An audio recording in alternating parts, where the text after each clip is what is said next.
Halo guys, selamat datang di cerita 1. Sebelum masuk ke inti cerita filmnya, jangan lupa subscribe, share, like, dan komen ya guys. Season 1, Episode 6. Judul, Saya Xiao Wu. Wang Sheng menarik seorang siswa di depan tempat tidur, dan dengan tidak sopan duduk di sisi Tang San. Tang San, kamu mengalahkanku, oleh karena itu kamu sekarang menjadi bos kamar 7. Tang San buru-buru menjabat tangannya, dan berkata, aku datang untuk belajar. Wang Sheng dengan tegas berkata, ini adalah aturannya, tinju terkuat adalah bos. Kamu pikir menjadi bos itu baik? Aku tidak bersikap rendah hati padamu. Lihat. Berbicara, dia menarik kembali kedua lengan seragam sekolahnya. Tang San terkejut dengan apa yang dilihatnya, di kedua lengannya tidak kurang dari 7 atau 8 memar biru, hijau dan ungu. Wang Sheng berkata sambil tersenyum masam, ini baru sejak datang kemarin. Kami siswa yang bekerja semua berasal dari keluarga miskin, jadi siswa asrama lainnya terus-menerus menggertak kami dari kamar 7. Penjabat bos asrama harus membela adik laki-laki. Saya dengan sungguh-sungguh ingin meneruskan tugas ini kepada Anda. Petik 2. Semua siswa lain mengangguk, menatap Tang San, wajah menunjukkan cahaya harapan yang samar. Rasa keadilan pada dasarnya adalah elemen kunci untuk seorang ksatria keliling. Melindungi yang lemah secara alami termasuk, Tang San sering menerima pendidikan tentang hal ini selama bertahun-tahun di Sekte Tang. Mendengar apa yang dikatakan dia tidak bisa menolak lagi. Baiklah kalau begitu, aku tidak bisa melihat sesama siswa asrama diintimidasi. Saat ini, suara yang jelas dan merdu datang dari luar, apakah ini kamar 7? Semua orang melihat ke arah pintu, matanya langsung menatap. Mereka melihat seorang gadis cantik, sangat muda berdiri di pintu, tampaknya seumuran dengan Tang San, tingginya juga hampir sama. Dengan sedikit wajah kemerahan, dan penampilan cantik dan lembut yang menyerupai buah persik madu yang benar-benar matang, membuat orang ingin sekali makan. Meski pakaiannya sangat polos, namun tetap terlihat sangat rapi. Rambut hitam panjang disisir menjadi kepang kala jengking yang menggantung melewati pantatnya. Sepasang mata yang cerah dan cerdas tampak penuh keingintahuan. Kedua tangannya membawa seragam sekolah baru yang tertutup. Semua siswa di asrama adalah laki-laki, dan melihat gadis cantik seperti ini tiba-tiba muncul, masing-masing dan setiap orang menunjukkan penampilan menganga. Tang San mau tidak mau bertanya pada Wang Sheng dengan suara rendah, kita anak laki-laki dan perempuan tinggal bersama di sini. Wang Sheng mengangguk, dan dengan suara rendah yang sama berkata, kita semua masih anak-anak jadi semua asrama sekolah tidak memisahkan jenis kelamin. Mereka bilang Akademi Master Roh Menengah mulai membuat perbedaan. Sungguh aneh, tahun lalu tidak ada bahkan satu siswa yang bekerja, tahun ini ada 2. Bos, pergi, tunjukkan kekuatan padanya. Petik 2. Tidak perlu. Tang San tidak menyangka bahwa demi menjadi bos kamar 7, dia akan segera mengalami masalah yang sulit. Akan menindas seorang gadis, dia benar-benar tidak bisa melakukan ini. Gadis di ambang pintu berkedip dengan mata besarnya. Melihat bahwa tidak ada orang di dalam yang memperhatikannya, dia sekali lagi mengangkat kepalanya untuk melihat pelat tanda kamar 7 di pintu, dan di wajahnya muncul senyum bahagia. Halo semuanya, aku dipanggil Xiao Wu, Wu menari. Wang Sheng mendorong Tang San dari belakang, mengisyaratkan bahwa dia tidak dapat menghancurkan bea cukai asrama. Tang San tidak punya pilihan. Dia menurut, berdiri dan berjalan ke arah gadis itu. Halo, saya Tang San. Saya di tempat ini, dia benar-benar tidak bisa mengucapkan kata bos, tapi sempat berpikir. Aku senior kamar tempat ini, kamu memanggil namaku di telepon. Bolehkah aku bertanya, apa semangatmu? Xiao Wu berkedip, dan berkata sambil tersenyum, semangatku adalah kelinci. Kelinci putih kecil yang sangat cantik. Milikmu. Ketika dia tersenyum, wajahnya menunjukkan 2 lesung pipit yang indah, menyentuh tak terlukiskan. Tang San berkata, kalau begitu kamu benar-benar tidak seperti aku, jiwaku adalah makanan jiwamu. Rerumputan perak biru. Karena selalu tanpa pengalaman dengan gadis-gadis, karena bahkan awalnya di Sekte Tang dia hanya asyik dengan senjata tersembunyi setiap hari, saat ini dia tiba-tiba agak gugup. Xiao Wu tertawa terbahak-bahak, dan berkata, apakah kamu benar-benar bermaksud, kamu tidak akan membiarkan aku masuk? Begini, kamar 7 kami memiliki aturan bahwa siswa pekerja yang baru tiba harus segera menunjukkan kekuatan semangat mereka yang sebenarnya. Oleh karena itu, aku ingin kamu dan aku bertukar petunjuk sebentar. Tang San diam-diam mendorong dirinya sendiri, bertukar petunjuk bukanlah menindas orang. Jika dia sedikit berhati-hati, dia tidak akan melukainya. Bisa juga dianggap melanjutkan tradisi asrama. Xiao Wu menatap Tang San dengan aneh, kamu yakin? Tang San mengangguk, dan berkata, saya yakin. Xiao Wu mengatur seragam sekolah yang dia pegang di satu sisi, di wajahnya menunjukkan sedikit kegembiraan. Baiklah, kalau begitu datang. Bahkan tanpa menunggu Tang San menjawab, kaki kanannya sudah membungkuk dan bangkit, kaki bagian bawah muncul dalam sekejap, menendang langsung ke dagu San kecil. Tampaknya tidak memiliki banyak kekuatan, tetapi itu sangat cepat, Tang San melompat ketakutan. Tubuh mengelak ke kiri, keluar dari jalur tendangan yang mendekat, sementara tangan kanannya meraih pergelangan kaki Xiao Wu, kaki kanan seperti biasa melangkah keluar, bahu mendorong dada Xiao Wu. Iron Mountain Push standar. Dalam keadaan normal, Xiao Wu, yang hanya didukung oleh satu kaki seperti ini dan didorong oleh Tang San, pasti akan terjatuh. Tentu saja, Tang San memiliki batasan yang tepat. Dalam hatinya dia sudah memikirkannya, dia hanya membutuhkan Xiao Wu untuk kehilangan keseimbangan, dan dengan kecepatannya pasti masih ada waktu untuk menariknya berhenti. Di saat yang sama dia juga tidak menggunakan banyak tenaga dalam dorongan itu. Dia hanya ingin menganggapnya sebagai kompetisi dan menjalani ujian. Siswa lain semua menyaksikan dengan perhatian penuh pada Tang San dan Xiao Wu yang mencolok. Wang Sheng menatap gerakan Tang San, matanya bersinar lagi dan lagi, berusaha keras untuk mengingatnya. Dia menemukan bahwa gerakan Tang San, meskipun sangat ringkas, sangat efektif.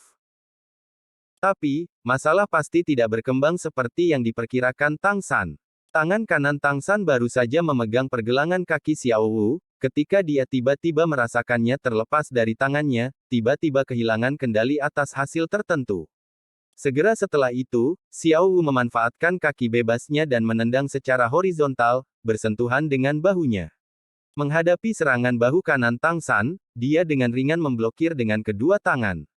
Dengan kaki kanannya menopang di bahu Tang San, kaki lainnya juga terangkat, dengan mudah naik ke bahu Tang San yang lain. Situasi saat ini akan tampak sangat aneh. Kedua kaki Xiao Wu benar-benar melilit leher Tang San, bertumpu di atas bahu Tang San, tubuh bagian atas ditekuk ke belakang dengan kedua telapak tangan menopang di tanah. Kedua kaki lembut itu seperti pegas, benar-benar meremas leher Tang San dan membuatnya jatuh ke belakang. Untungnya Xiao Wu masih muda, dan sekarang memakai celana. Jika diganti dengan rok, maka mungkin Tang San tidak memiliki pengalaman melawan gadis. Baru saja ketika kaki pertama Xiao Wu terluka di lehernya, dia tentu saja bisa merespons, tetapi karena mengangkat kaki, bagian bawah kaki celana Xiao Wu tergulung secara alami, dan kaki bagian bawah yang menempel di dekat lehernya sudah telanjang. Kulit halus dari betis gadis itu seperti satin, tiba-tiba menyebabkan perasaan Tang San berfluktuasi sejenak, dan reaksinya setengah lambat. Saat kedua tangan Xiao Wu mendorong lantai, kedua kaki pada saat yang sama mengerahkan kekuatan, dan Tang San terlambat mengingat beban di pundaknya. Bagaimanapun, leher seseorang lemah, dan dia masih anak-anak.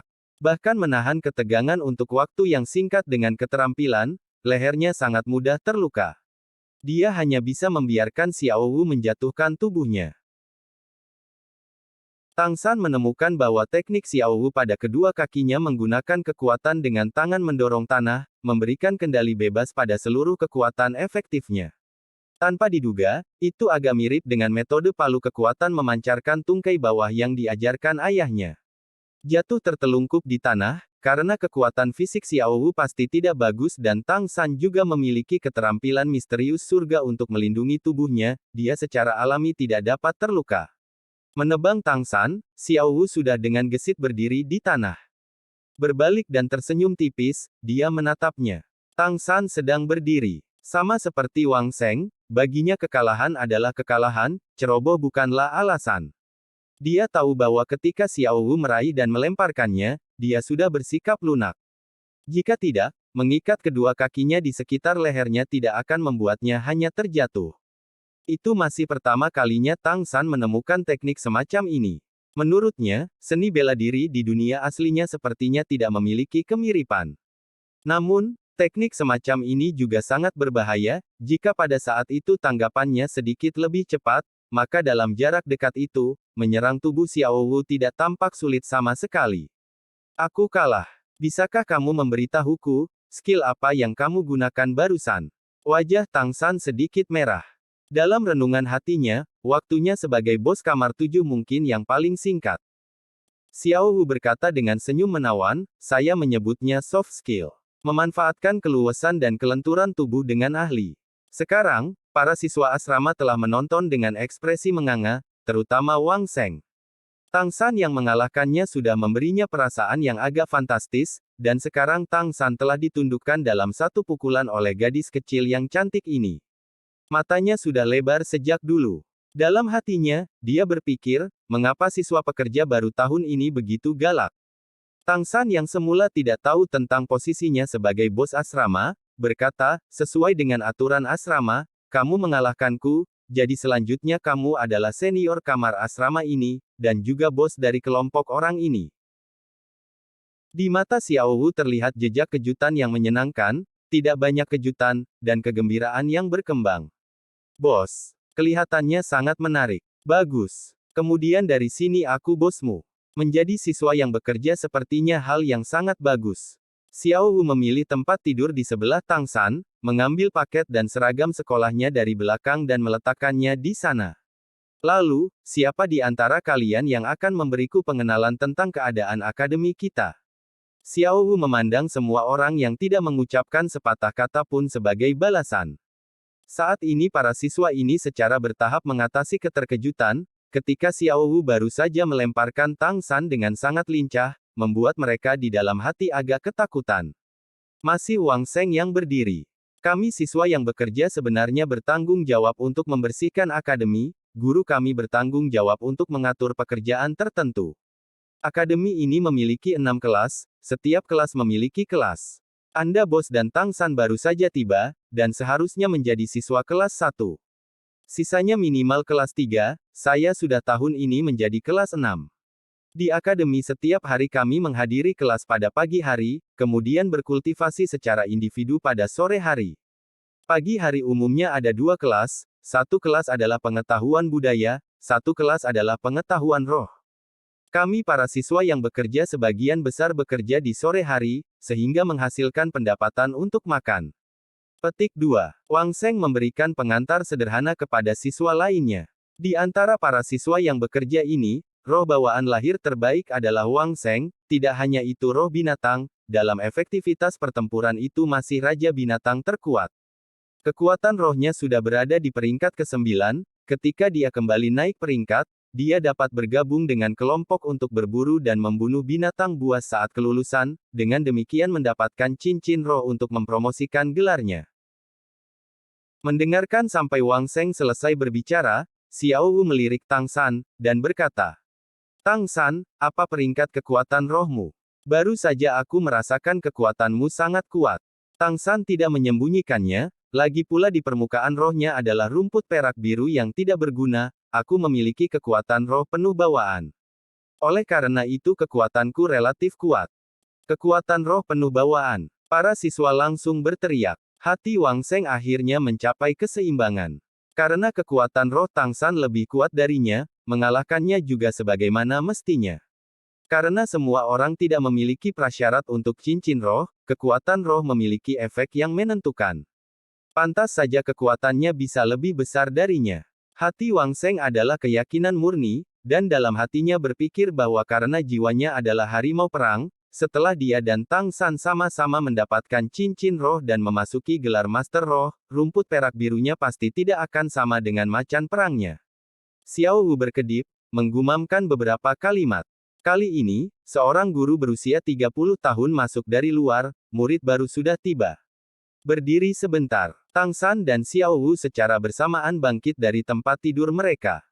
Guru ini berpenampilan biasa, rambut hijau pucat, tangan membawa tempat tidur, di mana Tang San. Tang San buru-buru melangkah maju. Guru berkata, saya mohon, Anda bisa memanggil saya Guru Mo. Tang San, tempat tidur ini adalah hadiah dari Grandmaster. Tang San mengambil tempat tidur. Meskipun selimutnya sangat indah, bau yang segar dan segar muncul di lubang hidung, tanpa diduga semuanya baru. Di dalamnya masih ada bantal. Grandmaster rupanya sudah berpikir untuk membantunya. Mo Hen berkata, Tang San, kamu dan Xiao Wu adalah siswa tahun pertama yang bekerja, jadi mulai sekarang, kamu bertanggung jawab untuk menyapu taman di selatan lapangan olahraga. Setiap hari kamu akan mendapatkan 10 koin roh tembaga, tapi ingat, Anda harus membersihkan setiap hari. Terutama sampah harus disortir dengan rapi, jika tidak gaji Anda akan dipotong. Jika Anda tampak seperti anak nakal, akademi dapat mengeluarkan Anda. Apakah Anda mengerti dengan jelas? Petik 2. Tang San dan Xiao Wu mengangguk secara bersamaan, mengungkapkan pengertian. Mo Hen berkata, besok adalah upacara pembukaan. Lusa kelas reguler dimulai. Kelas tahun pertama ada di lantai 1 gedung sekolah utama, jadi lusa Anda akan masuk kelas tepat waktu. Mulai dari lusa, kamu akan mulai melakukan pekerjaan biasa. Kita mungkin melakukan pemeriksaan di tempat yang tidak dijadwalkan. Nah, istirahat dulu. Wang Seng, kamu yang tertua di sini, jadi beritahu mereka tentang peraturannya. Petik 2. Memegang tempat tidur ke dadanya, Tang San merasakan semburan kehangatan di hatinya. Pikirannya tidak bisa menahan diri untuk tidak mengingat wajah Grandmaster yang agak kaku. Tempat tidur. Sepertinya ini menjadi masalah. Xiao Wu menatap kosong ke tempat tidur di tangan Tang San, di matanya tampak ekspresi yang agak malu. Murid yang bekerja semuanya adalah anak-anak dari latar belakang miskin, tetapi lebih berakal daripada keturunan bangsawan. Beberapa siswa yang pandai langsung berteriak, "Bos, untuk sementara ini gunakan kasur saya akan meletakkan setengah selimut saya di atas pembatas." Murid lain berkata, "Bos, lalu gunakan kasur saya. Saya membawa kasur berlapis kapas yang bisa saya gunakan."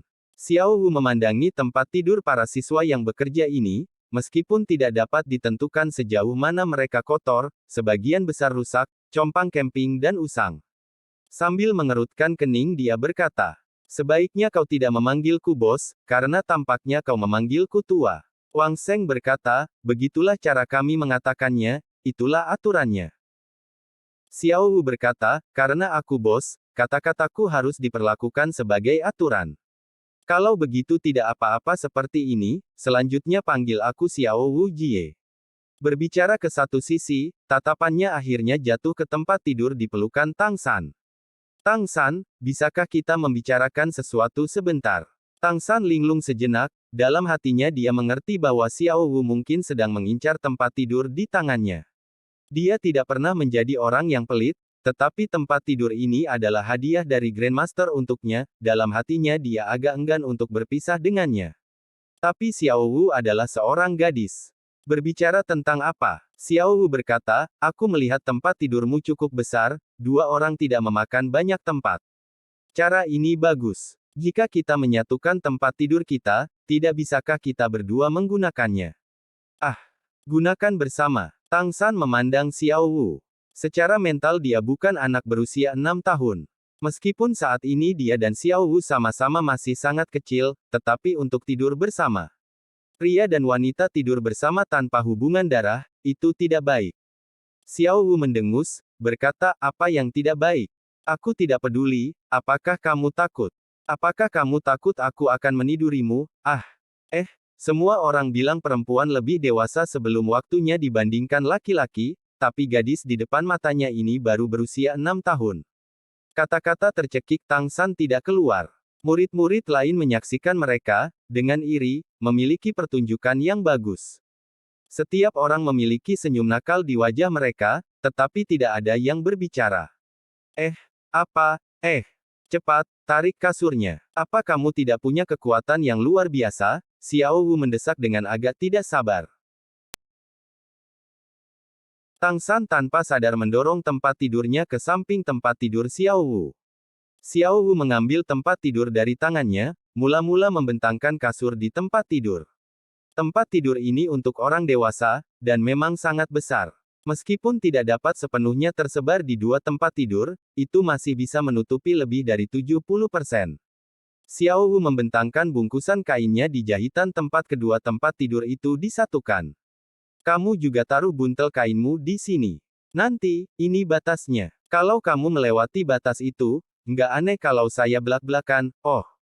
Melihat Xiao Wu mengatur perbatasan, Tang San malah lega. Dia buru-buru mengangguk, dan meletakkan bungkusannya.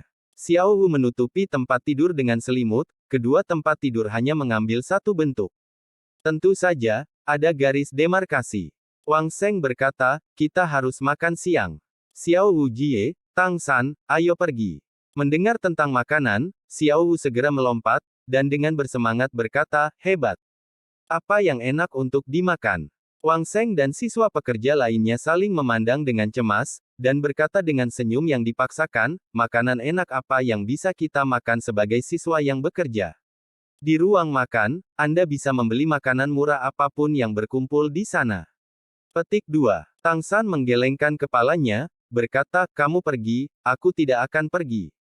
Rumahnya dilanda kemiskinan sementara uang Tang Hao semuanya ditukar dengan alkohol, jadi agar tidak kelaparan, dia secara khusus membawa jatah kue pipih kasar buatannya. Untuk sekadar mengisi perutnya tidak masalah. Lusa dia mulai bekerja untuk mendapatkan upah. Melihat tambalan di tubuh Tang San, Wang Sheng sedikit memahami maknanya, dan tidak akan memaksanya. Xiao Wu Jie, ayo pergi. Kegembiraan yang meningkat di wajah Xiao Wu tiba-tiba memadat sekaligus. Haruskah kamu mengeluarkan uang untuk makan? Berapa banyak uang roh itu? Jika bukan karena kekuatannya yang tidak terlalu besar, mungkin Wang Sheng akan mengutuk. Bukankah tidak perlu dikatakan bahwa makan makanan membutuhkan uang? Siapa yang bisa diberi makan siang gratis? Hanya saja, dia secara alami melihat bahwa bos yang baru diangkat ini mungkin sama dengan Tang San, juga kekurangan uang. Wang Sheng dengan gagah berani berkata, tidak masalah. Seperti ini, selama 2 hari ini pertimbangkan biaya makanmu padaku. Tang San, selanjutnya semua orang bersama adalah teman asrama, jadi ayo pergi. Dalam kasus terburuk sampai kamu punya uang tanyakan saja padaku lagi. Petik 2. Untuk sesaat Tang San sedikit ragu-ragu, tetapi tetap setuju. Selama ini dia tidak memiliki konsep uang. Wang Sheng sangat senang dengan nafsu makannya, Xiao Wu bahkan lebih cepat tersenyum, menatap Wang Sheng dengan penuh arti. Namun mengingat soft skill-nya, Wang Sheng menjaga jarak darinya. Sebelumnya, ketika dia melempar Tang San, wajahnya juga menunjukkan ekspresi tersenyum.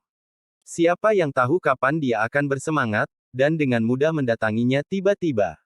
Termasuk Tang San dan Xiao Wu, rombongan 11 orang meninggalkan kamar 7, menuju ke ruang makan di bawah pimpinan Wang Sheng. Ruang makan berada di gedung sekolah, harus melintasi seluruh lapangan olahraga untuk sampai ke sana. Saat ini, lapangan olahraga sudah ramai, orang bisa melihat beberapa seragam akademi mengenakan siswa menuju ke arah gedung sekolah. Jelas, mereka semua akan makan. Aula makan Akademi Master Roh Utama Nuoding sangat besar, cukup besar untuk menampung 6 kelas selain guru, semuanya lebih dari 300 pengunjung. Saat ini, sudah ada kerumunan yang berbaris di ruang makan yang melayani jendela. Ruang makan seluruhnya dibagi menjadi 2 lantai, dan aula lantai pertama saja memiliki 300 kursi. Bukankah ini kelompok penampakan kemiskinan Wang Sheng? Saat mereka memasuki ruang makan, suara sumbang mencapai mereka. Tang San melihat dengan penuh pertanyaan ke arah suara itu berasal, hanya melihat sekelompok siswa senior berdiri di tangga antara lantai 1 dan 2, memandang mereka dari posisi yang lebih tinggi. Pembicaranya adalah seorang siswa laki-laki yang tampan dan bersemangat, mungkin berumur 11 atau 12 tahun, matanya menunjukkan penghinaan yang terkonsentrasi, mengibas-ngibaskan jarinya ke arah Wang Sheng. Penampakan kemiskinan hanyalah penampakan kemiskinan, mungkin selalu tidak bisa makan di lantai 2. Dalam perjalanan ke ruang makan, Wang Sheng sudah memberi tahu Xiao Wu bagaimana bos kamar 7 dan siswa yang bekerja harus bertindak di depan umum, dan Xiao Wu langsung setuju. Saat ini bertemu seseorang yang memprovokasi dia, segera amarahnya naik. Kamu makhluk apa? Bagaimana lantai 2 ini begitu hebat? Seorang siswa yang bekerja di sisi Xiao Wu menasihatinya dengan suara rendah, lantai 2 adalah tempat di mana Anda dapat memesan hidangan secara mandiri. Sangat mahal, kami benar-benar tidak bisa naik untuk makan. Perawakan Xiao Wu hampir sama dengan Tang San, dan sebelumnya, Wang Seng melindungi mereka di belakangnya.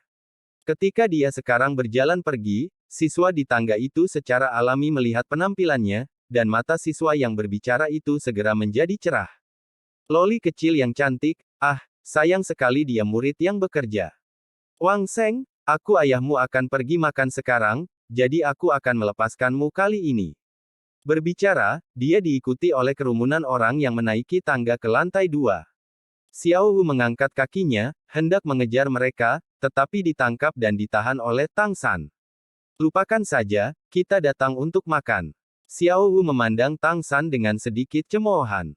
Apakah kamu begitu pemalu? Petik 2. Tang San, tanpa penjelasan, pergi ke ujung antrian untuk membeli makanan. Peraturan Sekte Tang, semua murid Sekte Tang, tidak boleh mudah terprovokasi untuk membawa masalah pada diri mereka sendiri, tetapi jika pelanggar mengambil inisiatif, berjanji untuk kembali dengan guntur. Dari sudut pandang orang dewasa, siswa akademi ini, terlepas dari temperamennya, semuanya hanyalah sekelompok anak-anak, tidak lebih. Baginya, orang dewasa secara mental, persaingan dengan anak berusia lebih dari 10 tahun, tidak bisa menarik minat Tang San. Namun, tampilan temperamen Xiao Wu membuat Wang Seng semakin mengaguminya. Saat itu, Tang San melihat orang yang dikenalnya, dan buru-buru berjalan, "Guru, kamu juga datang untuk makan." Tepatnya Grandmaster yang datang. Mengangguk ke arahnya, dia berkata, "Apakah hal-hal yang Anda miliki benar?" Tang San dengan hormat mengangguk dan berkata, "Terima kasih guru untuk tempat tidurnya." Grandmaster menepuk pundaknya, berkata, "Ikutlah denganku ke lantai 2 untuk makan. Setelah itu, aku akan membawamu untuk menunjukkan apa yang diakui sebagai tempatku di sini." Tang San menggelengkan kepalanya, berkata, "Tidak. Guru, saya akan makan dengan teman sekamar saya. Selama ini, dia tidak ingin bersikap seperti orang yang tidak biasa." Grandmaster tidak bertahan. Dia mengangguk dan berkata, "Oke, kamu lakukan apa yang kamu rasa pantas. Pergilah. Setelah kamu selesai makan tunggu aku di gerbang ruang makan." Mengatakan demikian, dia naik ke lantai 2.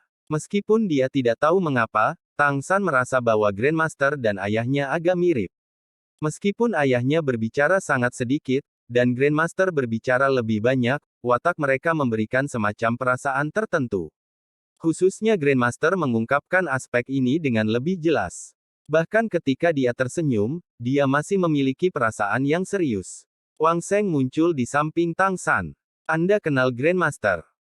Tang San mengangguk, berkata, "Dia guruku." Wang Seng berkata dengan nada aneh, "Tidak mungkin.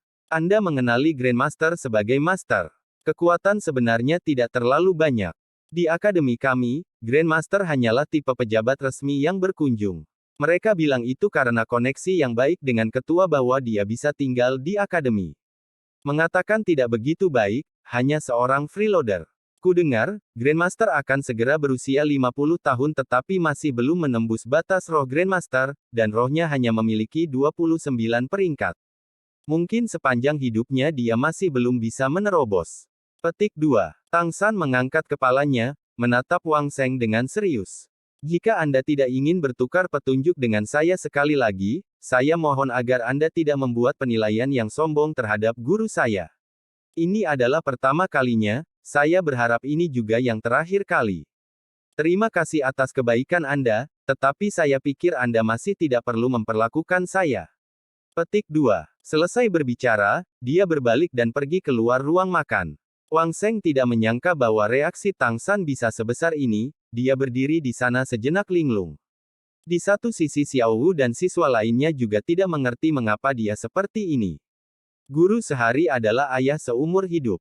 Dari sudut pandang Tang San, kata-kata ini sama sekali bukan hanya basa-basi. Sejak mengakui Grandmaster sebagai Master, rasa hormatnya terhadap Grandmaster telah berkembang menjadi harga yang tulus. Jika sekarang bukan Wang Sang yang berbicara tentang kesannya yang salah tentang Grandmaster yang hidup dari orang lain, melainkan orang lain, mungkin dia akan segera menyerang. Wang Seng agak kesal berkata, "Tidak bisa membuat kepala atau ekornya. Anak ini memiliki beberapa cacat." Xiao Wu melihat kepergian Tang San. Meski pakaian yang dikenakannya penuh dengan bercak, tanpa disadari sosok kurus dan kecil itu terasa jauh lebih besar. Berada di dekat air setelah makan ransum, Tang San dengan cepat kembali ke ruang makan. Kali ini dia tidak masuk, berdiri di dekat gerbang ruang makan menunggu dengan tenang. Dari beberapa siswa yang lewat, beberapa melihatnya dengan tatapan ingin tahu, tetapi seolah-olah dia tidak melihat mereka, dia membiarkan kelopak matanya terkulai, bahkan tanpa melihat mereka. Setelah menunggu selama 1 jam, Grandmaster akhirnya keluar dari ruang makan, dan bersama dia datanglah seorang parubaya yang sama. Orang parubaya itu berpakaian Changpao, wajahnya sangat cerdas, dagu sedikit menonjol, di wajahnya ada senyum lembut. Ayo pergi, San kecil. Grandmaster memanggil ke arah tempat Tang San berdiri di dekat gerbang ruang makan. Orang parubaya di sisi Grandmaster berkata sambil tersenyum, ini adalah murid Anda yang baru diterima. Grandmaster mengangguk. Orang parubaya itu menepuk bahu Grandmaster, baiklah, saya berharap Anda sukses. Saya akan pergi dulu. Karena itu, dia melirik Tang San, dan pergi ke arah lain. Kediaman Grandmaster adalah sebuah kamar di sudut lantai atas gedung asrama. Ruangan itu tidak besar, hanya sekitar 30 meter persegi. Hal-hal di dalamnya juga sangat sederhana, hanya 2 rak buku di satu dinding yang dipenuhi buku yang menarik perhatian Tang San. Grandmaster mengambil seikat kertas dari tangannya dan memberikannya kepada Tang San. Makan dulu ya, biarpun aku sudah membawanya lama, makanannya tetap enak. Tang San tercengang sejenak, lalu membuka bungkusan kertas itu. Di dalamnya dia melihat 2 kaki ayam dan roti kukus, masih suam-suam kuku. Ayo, makanlah dengan cepat. Kalau kamu sudah selesai, aku masih punya banyak hal untuk dibicarakan denganmu. Masa muda tidak bisa disia-siakan. Ekspresi Grandmaster tenang dan serius, suaranya dingin. Tidak mudah untuk memakan satu isi kue pipi kasar sendirian, dan nafsu makan Tang San juga tidak buruk. Dengan sangat cepat dia mengambil makanan yang diberikan Grandmaster padanya dan memakan semuanya. Grandmaster menuangkan secangkir air untuknya, lalu duduk di belakang meja.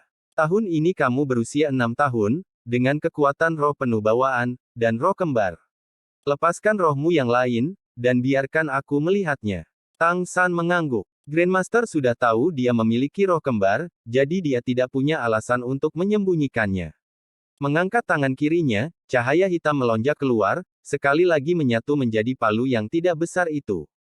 Karena antara terakhir kali dan datang ke sekolah dia telah berlatih, kekuatan fisiknya mengalami kemajuan yang signifikan. Saat ini dia bisa memegang palu dengan susah payah dan tidak merasa tegang. Melihat palu di tangan Tang San, Grandmaster tiba-tiba terangkat dari tempat duduknya hingga kakinya, matanya memancarkan cahaya yang sangat gelisah. Dengan teguh menatap palu, bergumam, Tang San, marga Tang, oke, kamu bisa singkirkan arwah itu. Kamu tidak boleh sembarangan mengungkapkannya di depan orang lain.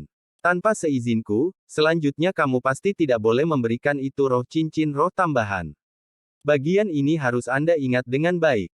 Petik 2. Tang San agak terkejut melihat Grandmaster, ayah juga mengatakan ini padaku. Mengapa aku tidak bisa menambahkan cincin roh ke roh ini? Cahaya gelisah di mata Grandmaster secara bertahap memudar, apa pekerjaan ayahmu? Tang San berkata, dia seorang pandai besi desa. Pandai besi. Tatapan Grandmaster agak aneh, sambil menghela nafas dia menggelengkan kepalanya, blacksmith, palu, ternyata itu pasangan yang sempurna.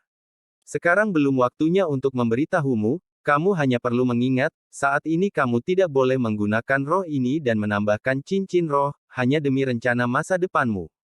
Kamu harus mengingat ini dengan benar. Karena ayah berkata demikian, dan Grandmaster juga berkata demikian, ini membuat kepercayaan Tang San pada Grandmaster meningkat. Saya mengerti. Grandmaster berkata, besok adalah upacara pembukaan, lusa kelas reguler akan dimulai. Namun, dari sudut pandangmu, ini hanya penundaan, tidak lebih. Saat ini hal yang paling mendesak, adalah membuat semangatmu mampu untuk melanjutkan kultivasi. Di pagi hari Anda bertindak hanya setelah saya memikirkannya dengan hati-hati.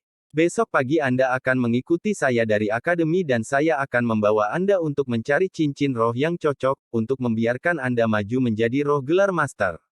Petik 2. Tang San bersuka cita karena apa yang dikatakan Grandmaster.